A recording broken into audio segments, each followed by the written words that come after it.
आशा करता हूं आप सब बहुत अच्छे होंगे। मेरा नाम है सिद्धांत अग्निहोत्री। स्टडी ग्लोस पे आपका बहुत बहुत स्वागत है। लीजिए दोस्तों, ज्योग्राफी पे लेक्चर सीरीज फाइनली शुरू हो गई है। इससे पहले मैंने 2 लेक्चर्स लिए थे। आपसे वादा किया था कि 1 तारीख से सारी चीजें नॉर्मल हो जाएंगी और आज से हम ज्योग्राफी देखेंगे। इंडियन ज्योग्राफी और वर्ल्ड ज्योग्राफी दोनों मैं पैरेलली कवर करूंगा। मैं बताना चाहता हूं दोनों को पैरेलली कवर करूंगा, इंडियन ज्योग्राफी को भी और वर्ल्ड ज्योग्राफी को भी। आगे बढ़ते हैं दोस्तों, बड़ा मजा आने वाला है। पूरा का पूरा हम ज्योग्राफी देखेंगे। भारत की ज्योग्राफी की बात करें, 6 चैप्टर्स हैं। सबसे पहला चैप्टर है क्या? Great Indian mountains, Himalayas. तो हिमालय को पूरा स्टडी करेंगे, 4 चैप्टर पढ़ेंगे। सबसे पहले देखेंगे हिमालय ओरिजिनेट कहां से हुए। भैया इतने बड़े जो पहाड़ हैं वो कैसे बने, ओरिजिनेशन कैसे हुआ, कहां से हिमालय आया, तो वो देखेंगे। और उसके बाद फिर हम रेंजेस की बात करेंगे, ठीक है, शिवालिक, ट्रांस आउटर, वो सब देखेंगे अभी हम अगले लेक्चर में। अभी चैप्टर 1 पे हम फोकस करते हैं। बड़ा मजा आने वाला है दोस्तों, बहुत ही आपको आसानी से ये ज्ञान प्राप्त होगा। और studyglows.com हमारी वेबसाइट है। माफी चाहूंगा दोस्तों, यहां पे हम पीडीएफ अपलोड नहीं कर पा रहे हैं, कुछ टेक्निकल इश्यूज हैं।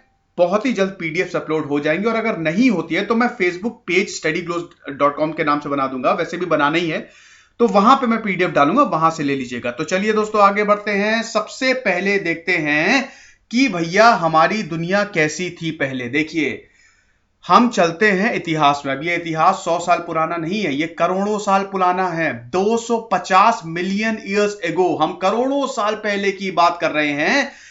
अभी जो दुनिया आप देख रहे हैं, 7 कॉन्टिनेंट है, आपको पता ही है किस तरीके से दुनिया इस समय बनी हुई है। अमेरिका बिल्कुल दूर, भारत इधर, चाइना बगल में। ये पहले ऐसे नहीं थी।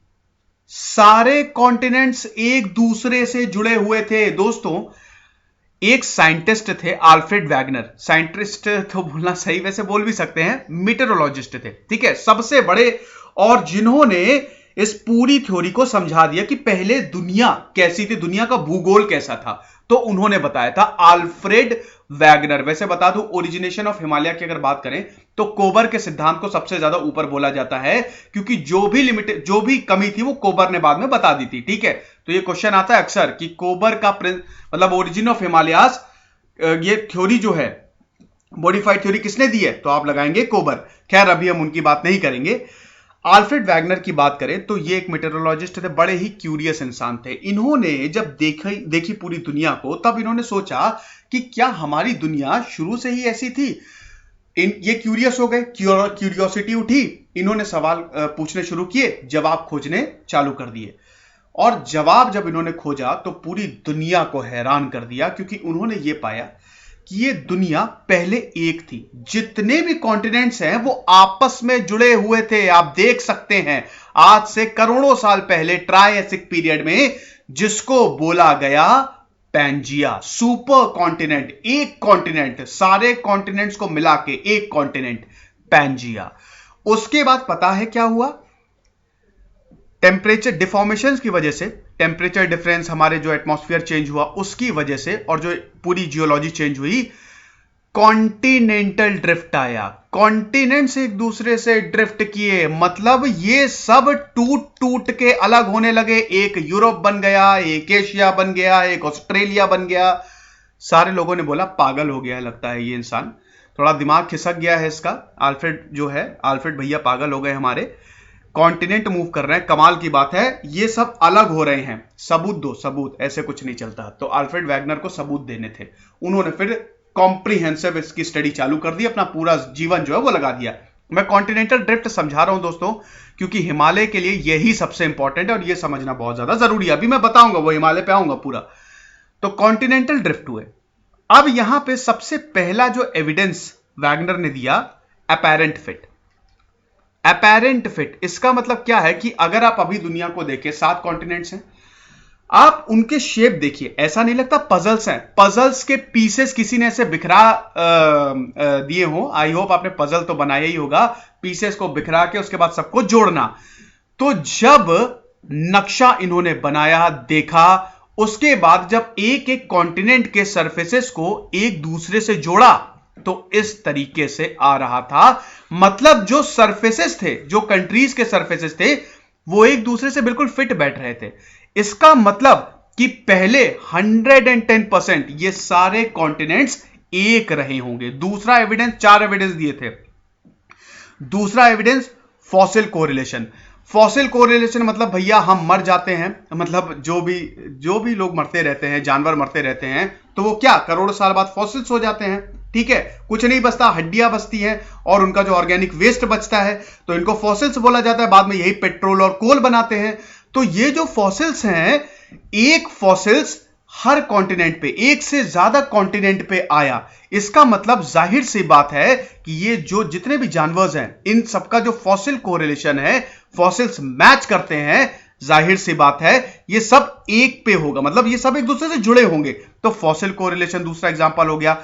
तीसरा जो उन्होंने बोला कि जो एक बहुत ही इंपॉर्टेंट जो इन्होंने बोला, रॉक्स एंड माउंटेन कोरिलेशन। एक रॉक अगर एक कॉन्टिनेंट में मिल रही है, सेम तरह की रॉक दूसरे कॉन्टिनेंट पे मिल रही है, ग्लेशियर्स अगर ठंडी जगह पे पाए जा रहे हैं तो वार्म जगह पे भी पाए जा रहे हैं, तो ये कैसे हुआ?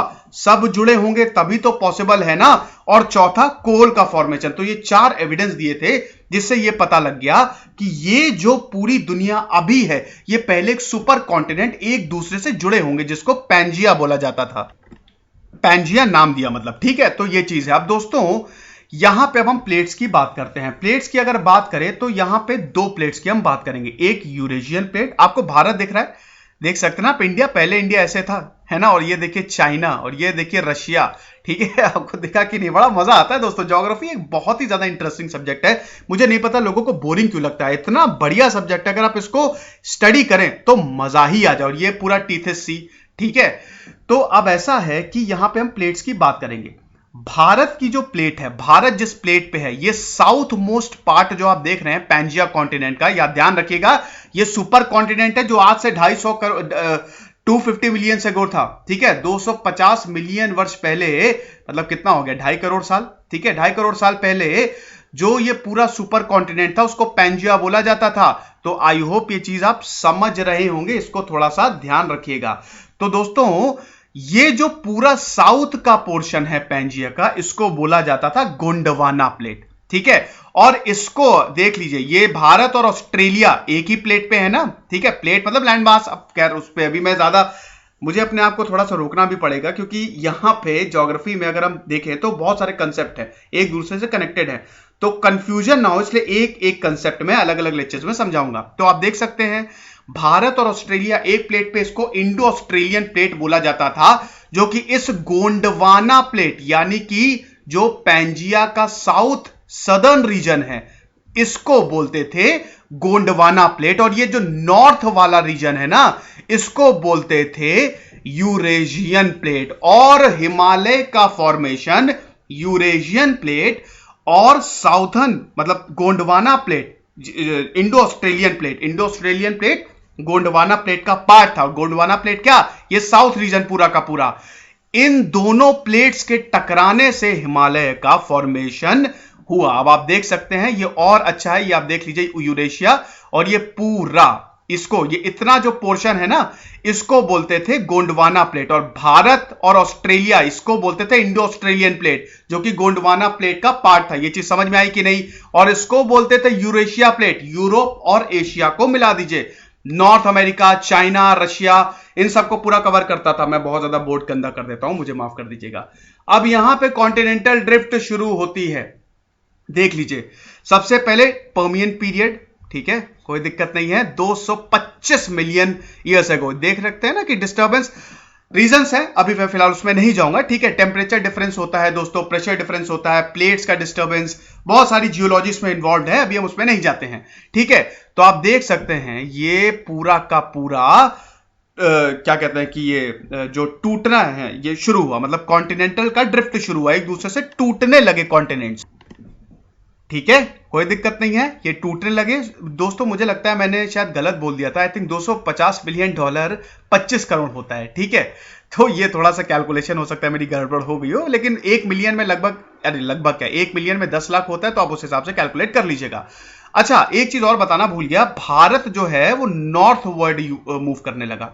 देखिए, यूरेशियन प्लेट से अगर इंडो ऑस्ट्रेलियन प्लेट टकराएगी तो जब इंडो ऑस्ट्रेलियन प्लेट इस प्लेट से टकराएगी तो कॉन्टिनेंट्स मूव कर रहे हैं ना यहां पे, भारत और ऑस्ट्रेलिया ये नॉर्थ साइड नॉर्थवर्ड मूव करने लगा यूरेशियन प्लेट की तरफ। यूरेशियन प्लेट स्टैटिक थी, वो अपनी जगह से मूव नहीं की।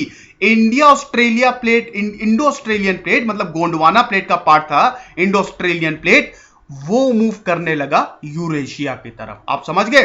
और उसके बाद जैसे ही यहां पे टकराया, ऑस्ट्रेलिया कट के अलग हो गया, यहां पे उसने एक अलग कॉन्टिनेंट बना लिया और भारत जो है भैया चीन तिब्बत के साथ जुड़ गया। ठीक है, तो ये चीज थी। अब देख सकते हैं आप अलग अलग साल में क्या हुआ। 200 मिलियन जिसको ट्राइएसिक पीरियड बोला जाता था, तब क्या हुआ आप देख सकते हैं।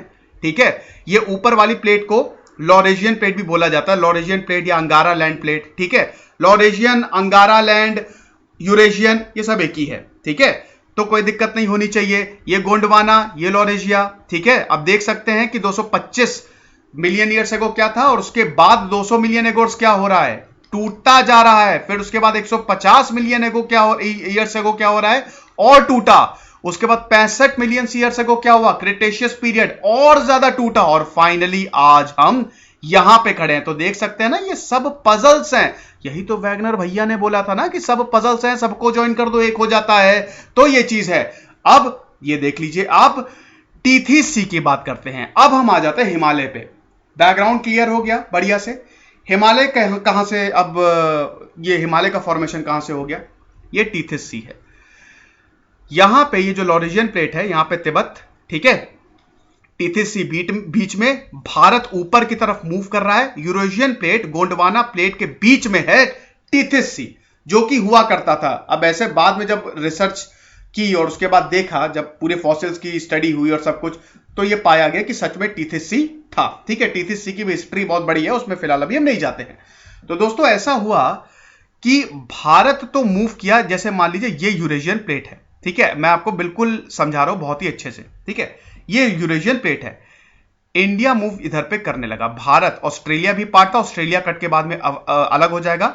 ये यूरेशियन प्लेट की तरफ मूव करने लगा, कोई दिक्कत नहीं है। अब गोंडवाना प्लेट की डेंसिटी ज्यादा थी, इसमें ज्यादा डेंस थी, घनत्व ज्यादा था, ज्यादा चीजें थी, ज्यादा रॉक्स थी। वहीं यूरेशियन प्लेट की डेंसिटी कम थी।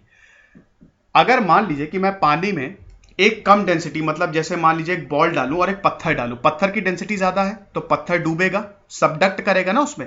आप समझे कि नहीं, पत्थर पानी में डूब जाएगा, बॉल नहीं डूबेगी, डेंसिटी कम है। ठीक है, जिसकी डेंसिटी ज्यादा होती है वो भारी होगा, वो नीचे जाएगा, वो नीचे अल्टीमेटली दबेगा ही दबेगा। ये बेसिक कंसेप्ट है साइंस का, कोई दिक्कत नहीं है।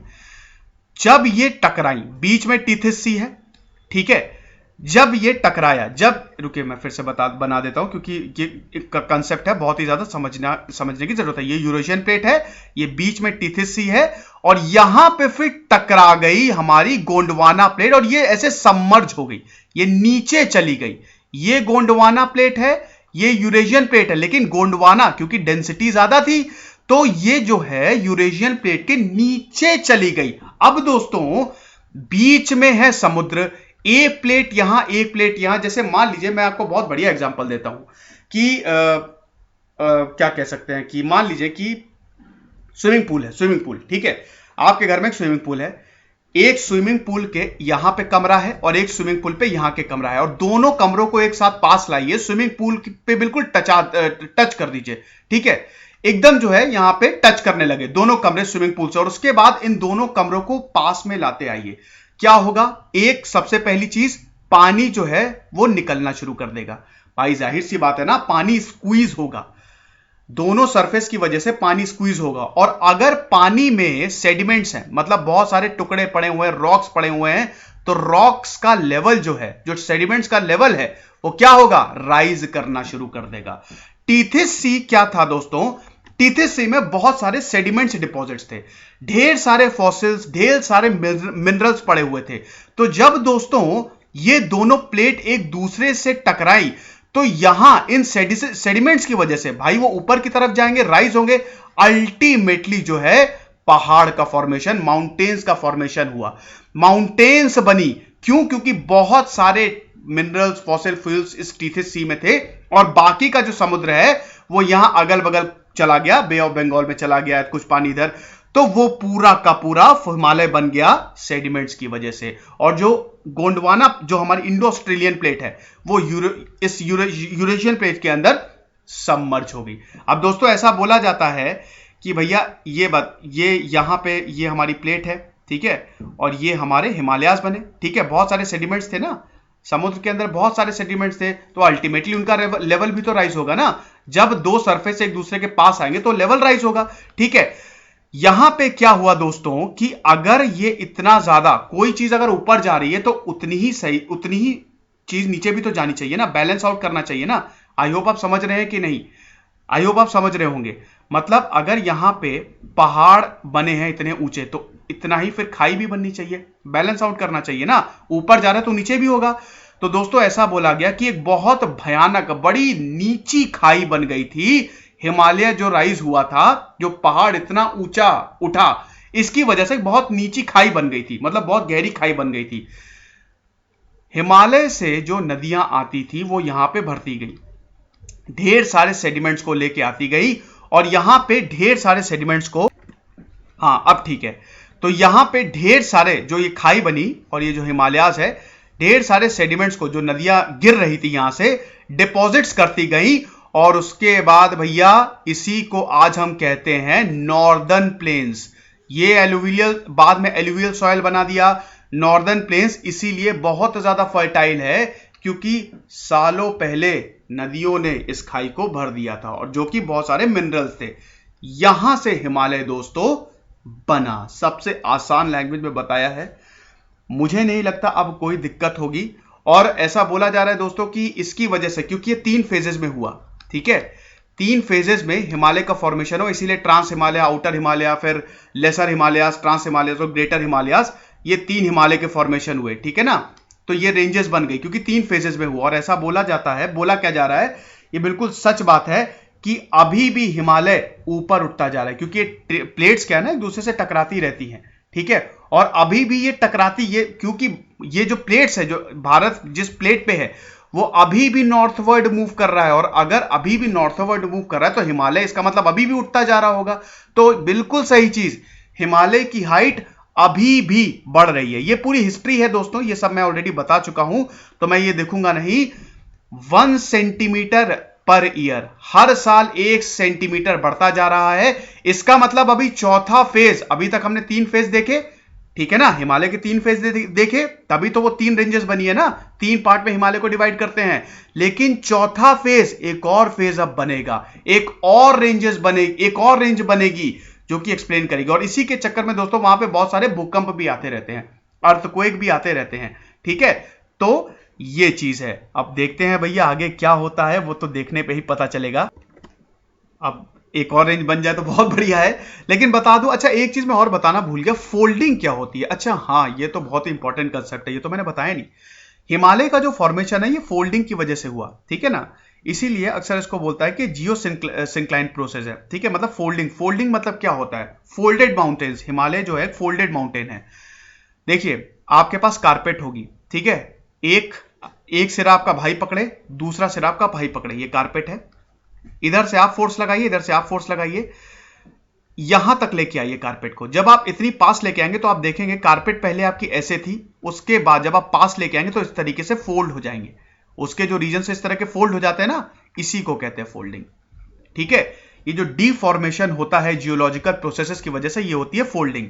तो दोस्तों हिमालय में फोल्डिंग हो गई थी, पूरा का पूरा एरिया जो है वो फोल्ड हो गया था, ठीक है, इस तरीके से। क्योंकि देखिए जब 2 प्लेटें आपस में टकराई हैं, 2 प्लेट, तो यहां पे जो सेडिमेंट्स हैं, भाई पहाड़ तो उठ गए लेकिन जो सेडिमेंट्स है वो स्क्वीज हो गए ना, तो माउंटेन में इस तरीके से फोल्ड्स आ गए थे, ठीक है, समझ रहे ना, ये फोल्ड्स होते हैं, ठीक है। पहले तो ये बिल्कुल प्लेन था, लेकिन जब एक दूसरे से ये पूरा का पूरा जब एरिया दबेगा, पिचकेगा, तो ये फोल्ड्स आ जाएंगे। इसको क्या बोलते हैं, याद आ रहा है कि नहीं, इसको बोलते हैं एंटीक्लाइन और इसको बोलते हैं सिंक्लाइन, और यही होता है फोल्डिंग। समझ रहे हैं कि नहीं है, तो इसको कहते हैं फोल्डिंग। तो फोल्डिंग की वजह से हिमालय, सबसे इंपॉर्टेंट यही रीजन था कि जो फोल्डिंग हुई इसकी वजह से हिमालय का फॉर्मेशन, और फोल्डिंग 3 फेजेस में हुई और अभी तक फोल्डिंग हो रही है, और ऐसा बोला जा रहा है कि अब एक चौथा फेज भी होगा। तो आई होप ये चीजें आपको समझ में आई होंगी। कोई दिक्कत नहीं होगी। हिमालय कैसे बना ये सब कुछ समझ में आया होगा। इसको जरूर शेयर करें, सब्सक्राइब करें, लाइक करें। दोस्तों हमारे चैनल को बढ़ाने में हमारा साथ दीजिए। Thank you so very much. कल हम देखेंगे हिमालय की ranges. Thank you so much.